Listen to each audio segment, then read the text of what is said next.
Gravissimo incidente in Viale D'Annunzio. Questa mattina un'anziana di 80 anni è stata investita da una moto mentre attraversava la strada sulle strisce. La donna è in condizioni critiche. Arrestata alla barriera dell'Isert dopo una fuga in macchina partita da Perugia assieme a 2 complici, una quarantenne serba evasa dal carcere. I lavori del Consiglio Comunale continueranno per tutta l'estate per portare a termine gli obiettivi come quello della fiera, così il sindaco nel salotto di Rinde. Trieste capitale europea della cultura nel 2033, un'ipotesi che Hangar Teatri sta portando avanti per trasformarla in una candidatura vera e propria. L'iter in sordina è già partito. Scatta l'estate e si moltiplicano i transiti sulla A4 e su tutta la rete autostradale del nord-est, traffico da Bollino Rosso. Polizia locale di Trieste è impegnata la mattina a raccogliere le segnalazioni dei residenti di San Giacomo. Prosegue il progetto Rioni Sicuri. Il centro pivot della pallacanestro Trieste Francesco Candussi, confermato per altre 2 stagioni, il futuro del cestista nativo di Palmanova ancora dunque in biancorosso.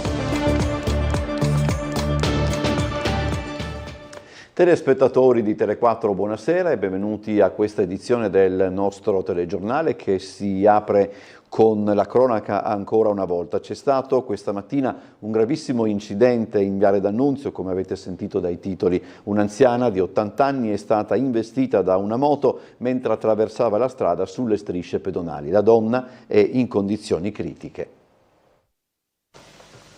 Stava attraversando la strada sulle strisce pedonali quando è stata falciata da una moto. È caduta a terra sbattendo violentemente la testa sull'asfalto. Le sue condizioni, secondo quanto appreso, sono critiche. Grave incidente questa mattina alle 11 in Viale D'Annunzio. La malcapitata è una donna anziana di circa 80 anni. Stando alle prime ricostruzioni, una moto e uno scooter si sono scontrati mentre procedevano sulla carreggiata. A seguito dell'impatto, entrambi i conducenti sono caduti a terra e la moto è scivolata sull'asfalto, centrando in pieno l'80enne che si trovava sulle strisce.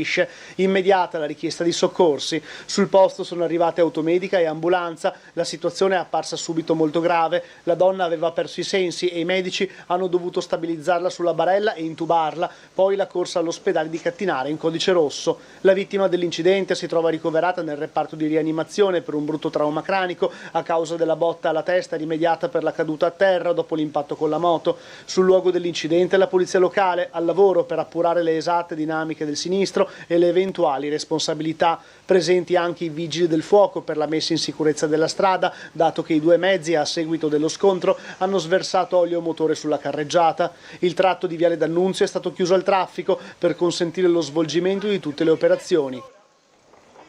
Evasa dal carcere di Perugia approfittando di un permesso premio. Assieme a 2 complici stava per lasciare l'Italia per tornare nel paese di origine. La donna di nazionalità serba è stata intercettata e arrestata dalla polizia alla barriera dell'Isert. Ha approfittato di un permesso d'uscita per evadere e scappare. Da Perugia a Trieste in macchina assieme a 2 complici. La donna però non ha fatto in tempo a lasciare l'Italia ed è stata arrestata all'Isert. L'operazione di polizia risale al 17 giugno. La questura giuliana ha ricevuto la segnalazione di quella di Perugia per rintracciare una macchina in transito sul raccordo della A4 in direzione Trieste con a bordo 3 persone, una donna serba di 40 anni e 2 uomini serbo-bosniaci. Questi ultimi hanno prelevato a Perugia la connazionale evasa dal carcere nel quale era detenuta per vari reati contro il patrimonio per riportarla nel paese d'origine. La questura di Trieste ha diramato l'allerta a tutte le forze di polizia e la macchina è stata individuata e fermata da una volante del commissariato di Duino Orisina alla barriera dell'Isert. A bordo della macchina c'erano i 3 segnalati che corrispondevano alla descrizione. In un estremo tentativo di eludere il controllo, la fuggitiva ha esibito un documento falso, stratagemma che non le è servito. La quarantenne è stata arrestata e portata in carcere al Coroneo per scontare la lunga pena per i tanti reati commessi in precedenza, cui si aggiungono le accuse di evasione e uso di atto falso. Uscirà dal carcere nel 2042. I 2 accompagnatori sono stati denunciati per aver concorso alla fuga. La Guardia di Finanza della compagnia di Muggia ha sequestrato al confine più di 40 tonnellate di pellet non sicuro. Maxi sequestro della Guardia di Finanza di Trieste, che ha intercettato 2 spedizioni di pellet legnoso, 46 tonnellate di materiale partite dall'est Europa e destinate al mercato italiano. Gli accertamenti ai valichi confinari condotti dalle Fiamme Gialle della compagnia di Muggia erano volti a verificare il corretto utilizzo del marchio di certificazione M+, garanzia di qualità a livello europeo. In questo caso l'indicazione di un soggetto unionale quale importatore o che curi la commercializzazione del prodotto era assente. Le 46 tonnellate di pellet erano suddivise in 3.085 sacchetti, sui quali non veniva riferito alcun nome, ragione sociale, marchio o sede legale di un importatore distributore stabilito nell'Unione Europea, ma era indicato solo il nome del produttore extracomunitario nella sua qualità di azienda certificata con codice identificativo M+. Una volta scoperto il tentativo di mettere in circolazione in Italia merce che viola la normativa in materia di sicurezza dei prodotti, le società di diritto estero sono state sanzionate e il pellet sequestrato. Giriamo pagina, ancora una volta il tema Cabinovia l'ha fatta da padrone durante l'intervista del sindaco Aring. Nella prima parte della puntata di ieri Di Piazza ha ribadito la sua ferma convinzione nel progetto, ma nel contempo ha annunciato l'intenzione di procedere a sprombattuto con le sedute del Consiglio per far partire il prima possibile i lavori al comprensorio della fiera. La città sta correndo in maniera incredibile. Abbiamo un giocattolo lì, il Porto Vecchio, da lavorarci insieme. Ma cosa volete? Ma perché continuate a rompere in questa maniera? Se ne esce avanti tutta. Facciamo tutta l'estate, faremo consigli comunali. Con tutti i costi che comporta. Adesso la prima cosa devo fare la variazione di bilancio, perché dopo ti spiego perché. La Tari, devo fare la fiera, e la fiera è pronta, partono i lavori, la CONAR, la fiera, partono i lavori, appena riesco ad andare in consiglio comunale, vado in consiglio comunale adesso, fanno un centro commerciale ludico. Cosa vuol dire un centro commerciale ludico? Che non sarà come gli altri centri commerciali, ma tu andrai con tuo figlio, sì. Ci sarà la palestra, ci sarà la piscina dove potrà giocare, ci sarà tutto questo ludico, hai capito? Cioè, e dopo, quindi quello che voleva fare Mosser. Sì, dopo naturalmente potrai anche comprare la spesa, certo. I vestiti, eccetera, eccetera. E cosa vuoi? Passeremo l'estate in consiglio comunale? Beh, potrebbe essere anche una soddisfazione. Facciamo una serie TV, facciamo. E poi questi, sai... Questi sono 25 anni che sono all'opposizione. Cosa è disposto ad accogliere allora? Definiamo diversamente, delle proposte, delle osservazioni, delle critiche dell'opposizione, degli espropriati. Ma che vengono da me, io sono pronto ad accogliere. Li avevo invitati io addirittura. L'opposizione. Ho detto venite da me, parliamone, però intendo dire una cosa talmente importante per la città. Ma dico parliamone, ma ripeto ogni volta sempre contro tutto, contro, quando abbiamo fatto esatto, anche su esatto, non è bello esatto. Allora sto dicendo, lavoriamo insieme una volta per la città, questo dovrebbe essere il leitmotiv. Trieste, capitale europea della cultura nel 2033, è un'ipotesi che Hangar Teatri sta pensando di trasformare in una candidatura vera e propria. L'iter, in sordina al momento, è già partito. Nel 2033 una città olandese, una appartenente ad uno Stato non facente parte dell'Unione Europea ed una città italiana saranno candidate a capitale europea della cultura. Se la città italiana fosse Trieste? Quelli di Hangar Teatri se lo sono chiesto e si sono fatti capofila di un comitato per portare avanti la candidatura della nostra città. Perciò già a luglio vi saranno incontri settoriali con istituzioni, operatori, associazioni, professionisti culturali per raccogliere adesioni e delineare la linea strategica della candidatura. Sarà poi lanciato dal sito hangarteatri.com un questionario pubblico per dare voce a tutti e costituire una realtà davvero partecipata. Infine un crowdfunding sarà attivato per coprire i costi di uno studio di fattibilità che sarà preparato a settembre con il supporto di 3 esperti internazionali. Ben inteso, questo è soltanto il primo passo, non è la candidatura ufficiale e in ogni caso il Comune è già al fianco di Hangar. Noi abbiamo parlato col sindaco l'altra settimana, abbiamo fatto un incontro con lo staff di Hangar e il sindaco, il quale è rimasto sorprendentemente favorevole a questo. Certo, ci vuole un po' d'anni, la vittoria non è diciamo così certa, perché bisogna concorrere, però se non si concorre non si vincerà mai, quindi abbiamo tutte le possibilità di farlo. Logicamente noi siamo verso la fine del nostro mandato, quindi non possiamo solo che dare inizio a queste lunghe procedure, però credo che potremmo anche fare la nostra parte. Se strutturata ovviamente nel modo migliore e soprattutto anche creata fin da subito dal basso e con la cittadinanza, può essere davvero uno strumento di crescita e sviluppo per la città, sia chiaramente in un futuro ottenere proprio il titolo di capitale europea della cultura, ma anche solo riuscire a lavorare alla candidatura chiaramente dà inizio a un processo di collaborazione, di visioni condivise e di creazione di strategie a lungo termine che già solo questo può essere un grande valore aggiunto. Ultimo weekend da bollino rosso in attesa di quelli da bollino nero per le prime partenze in vista dell'esodo vacanziero di luglio ed agosto lungo la rete autostradale di competenza della concessionaria Autostrade Alto Adriatico.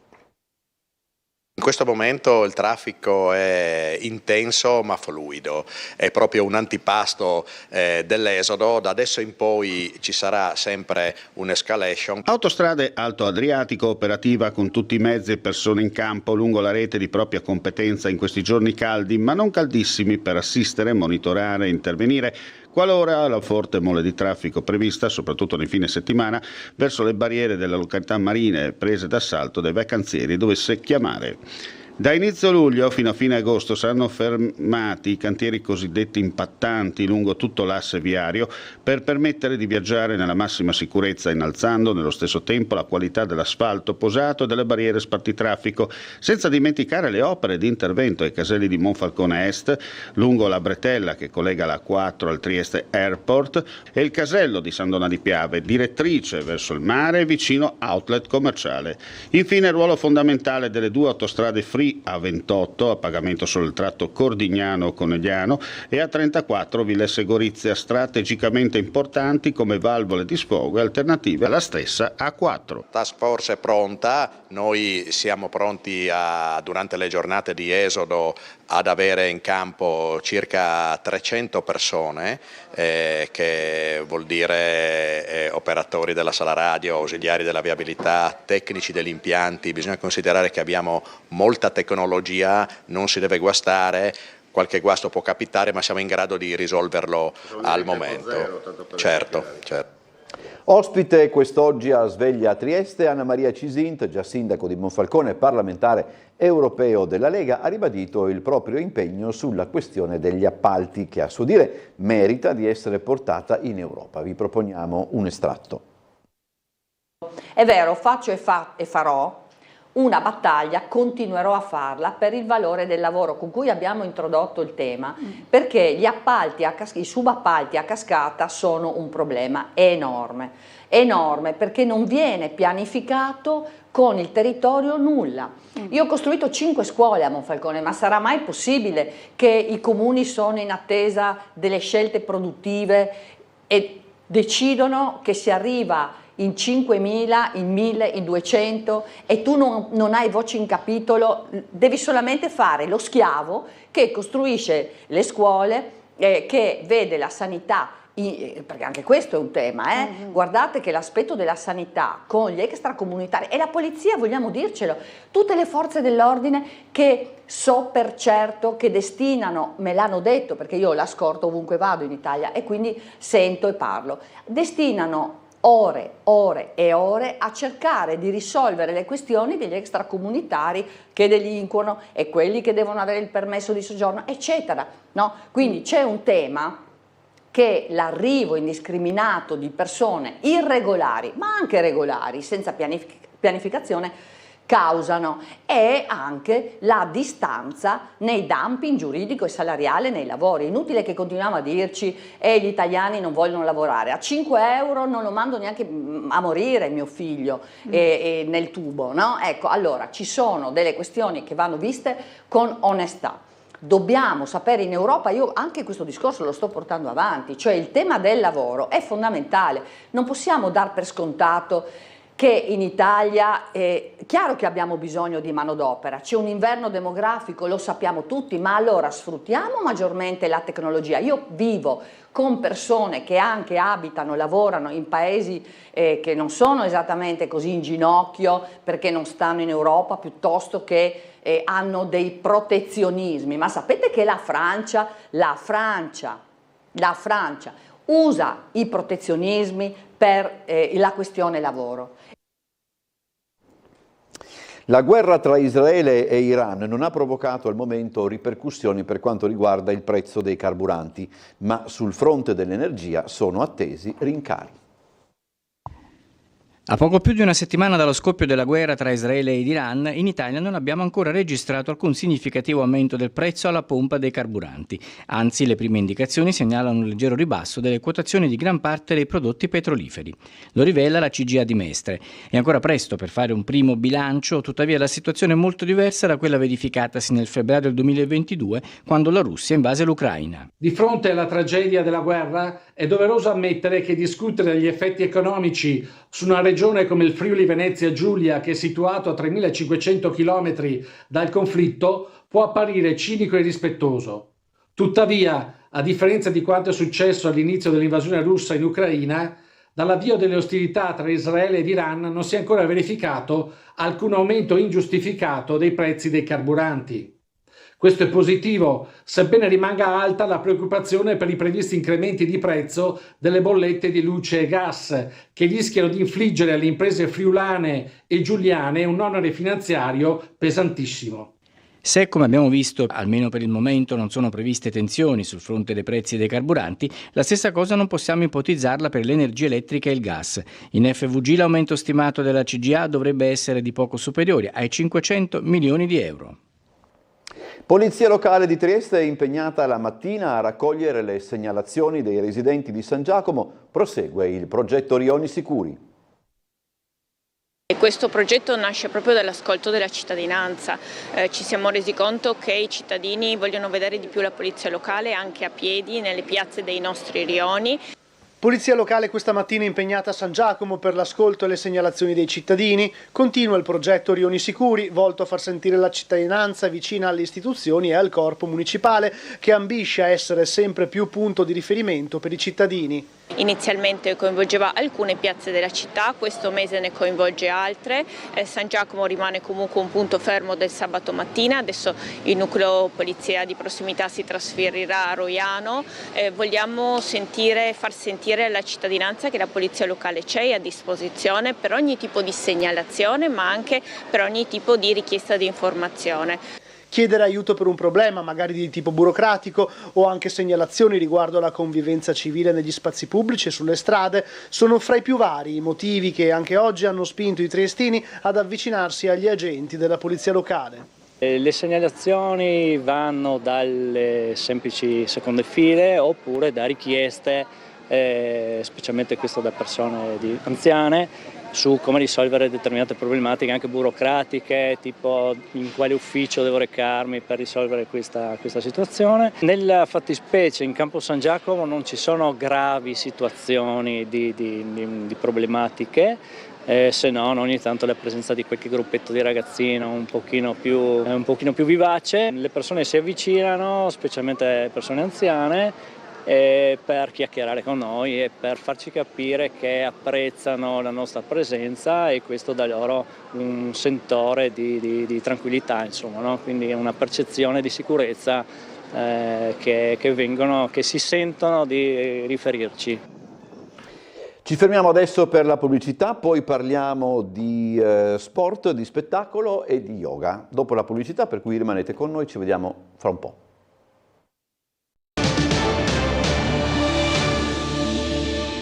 Rientriamo in studio, anticipiamo lo sport perché Francesco Candussi sarà biancorosso per altre 2 stagioni, è stato infatti rinnovato il contratto con la Pallacanestro Trieste. Dall'altra parte ci sono settimane in cui facciamo un grandissimo lavoro in palestra, gagliardi, belli, tutti coinvolti, quindi secondo me queste vittorie non sono un caso, sono frutto di un lavoro quotidiano che andiamo con attenzione, applicazione, anche sforzi, perché bisogna un attimo riadattare tutti i giocatori e gli elementi al nuovo assetto. Quindi sicuramente questo è importante. Io spero di continuare a lavorare in questa maniera in palestra ogni giorno, perché poi da quello nascono le vittorie e sono sicuro che lo faremo. L'entusiasmo, la dedizione, gli sforzi e l'impegno di Francesco Candussi saranno ancora legati alla Pallacanestro Trieste per altre 2 stagioni. La notizia che i tifosi volevano per colui che è diventato un vero e proprio beniamino del pubblico. La comunicazione del rinnovo di contratto è arrivata nel corso della cena benefica da Italy per l'iniziativa A Canestro per la ricerca, organizzata dalla Fondazione AIRC Friuli Venezia Giulia. Sono stati il general manager della società biancorossa Mike Arcieri e lo stesso Candussi a rendere noto il buon esito dell'operazione. Il futuro del cestista nativo di Palmanova dunque è chiarito definitivamente. Fino a poche ore fa infatti le voci di mercato davano Candussi in uscita verso Verona per una nuova avventura. Invece il centro pivot dei biancorossi nel suo futuro vede ancora Trieste.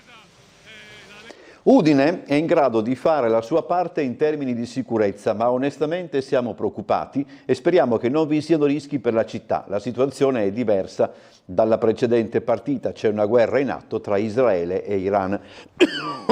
Chiedo scusa, lo ha detto all'ANSA il sindaco di Udine Alberto Felice De Toni, riferendosi alla partita in programma fra Italia e Israele il prossimo 14 ottobre. Abbiamo ribadito e ribadiremo sempre la nostra posizione a favore della pace, ha aggiunto. Lo abbiamo fatto anche nella mozione approvata dalla maggioranza in Consiglio Comunale, dove abbiamo chiesto il cessate il fuoco, la liberazione degli ostaggi, il rispetto del diritto internazionale e dei diritti umani, e invitando il governo italiano a riconoscere l'esistenza dello Stato palestinese, come già hanno fatto diversi Stati europei e il Vaticano, ha ribadito ancora il sindaco di Udine. Parte dopodomani la mini stagione estiva di Alessio Colautti al Giardino Pubblico, 3 spettacoli negli ultimi lunedì di giugno, luglio e agosto. Alessio Colautti non si ferma neanche d'estate, dopo aver preso parte allo spettacolo che ha inaugurato il Festival dell'Operetta, una versione particolarmente scoppiettante di Cincillà, il popolare attore e musicista ha in programma 3 appuntamenti estivi al Giardino Pubblico gli ultimi lunedì di giugno, luglio e agosto. Cominciamo con lunedì 23 giugno con un tuffo nei favolosi anni 60 con la splendida voce di Elisa Colummi, il sottoscritto e al pianoforte il maestro Marco Ballaben. Gli spettacoli si terranno in piazzale Aveninchi e sono un naturale prolungamento della stagione invernale che Colautti anima al Teatro Miela. Fra l'altro gli appuntamenti restano sotto l'egida del Teatro di Piazza Duca degli Abruzzi. I biglietti si acquistano al Ticket Point, si può fare anche l'abbonamento a tutti e 3 gli spettacoli con una buona riduzione sul costo del biglietto, altrimenti il biglietto unico, che è di 15 euro, si compra da un'ora prima dello spettacolo alla cassa del Giardino Pubblico. Gli altri spettacoli, anche in questo caso secondo lo schema delle stagioni invernali, proporranno la consueta alternanza di generi, ferma restando la presenza del trio Colautti, Columni, Ballaben. In luglio affronteremo le più belle colonne sonore e le canzoni da film e avremo ospite anche il mezzosoprano Sibilla Serafini, avremo il complesso musicale Chuck e poi invece ad agosto ospite Francesca Marsi, tratteremo l'argomento dall'operetta al musical e non si escludono anche altri ospiti a sorpresa anche soprattutto nel mese di agosto. Villa Revoltella è stata teatro oggi della giornata mondiale dello yoga. ACLI ha organizzato una serie di attività per far conoscere e spiegare una disciplina di grande fascino. È un'occasione per riunire diverse realtà del territorio triestino, di solito siamo un po' sparsi, invece questa è un'ottima occasione per mettersi insieme, per fare rete, per far conoscere lo yoga, per far conoscere queste discipline. Si è svolta oggi anche a Trieste la giornata mondiale dello yoga. Grazie al Consiglio regionale e al Comune, l'ACLI triestina ha potuto aprire i cancelli di Villa Revoltella agli appassionati di una disciplina che è molto altro rispetto a quello che passa o che passava fino a qualche tempo fa attraverso la vulgata popolare. In definitiva lo yoga non è soltanto esercizi difficili, contorti o altro, è soprattutto una predisposizione. Tutti i movimenti che facciamo in verità sono proprio per arrivare a riuscire a stare con noi stessi, a stare in pace con noi, a stare magari seduti, tranquilli, a osservarci, a stare con ciò che c'è, quindi anche magari con una mente frenetica, ma di solito la mente ci rapisce, la seguiamo e invece queste pratiche ci aiutano a portare consapevolezza. Per tutta la giornata all'interno del parco, affidate ai maestri, si sono susseguite esercitazioni per far conoscere lo yoga a chi magari ancora non lo conosceva, ma anche per far conoscere a chi già lo conosceva nuove pratiche. Molte le persone che hanno approfittato della giornata anche per prendere parte ad iniziative collaterali, quali ad esempio gli esercizi che hanno coinvolto le intere famiglie o le passeggiate didattiche nel parco. Fra un esercizio e l'altro vi è stato anche il tempo per riflettere sull'evoluzione della disciplina e su un aspetto forse un po' trascurato. Ci focalizziamo sempre sul concetto molto fisico della disciplina dello yoga, soprattutto adesso con appunto l'evoluzione e la modernizzazione dello yoga. E la parte più essenziale, che però è una parte che non bisogna mai assolutamente dimenticare, è proprio quella della meditazione. Allora, già che ci siamo, vi ricordo che per riscoprire il valore della disconnessione, interrompendo il flusso costante di connessioni digitali che spesso ci porta a dimenticare il valore della presenza e del tempo, c'è il Digital Detox Festival che si conclude domani nel piccolo centro carnico di Sauris. Il festival è alla prima edizione, è promosso da Alessio Carciofi e propone esperienze di emozione e conoscenza per un equilibrio tra vita reale e tecnologia. È tutto per questa edizione del nostro telegiornale, vi ricordo l'appuntamento di domani, noi saremo in onda con l'informazione alle 13:20 e alle 19:30. Passate una buona domenica, arrivederci, buona serata.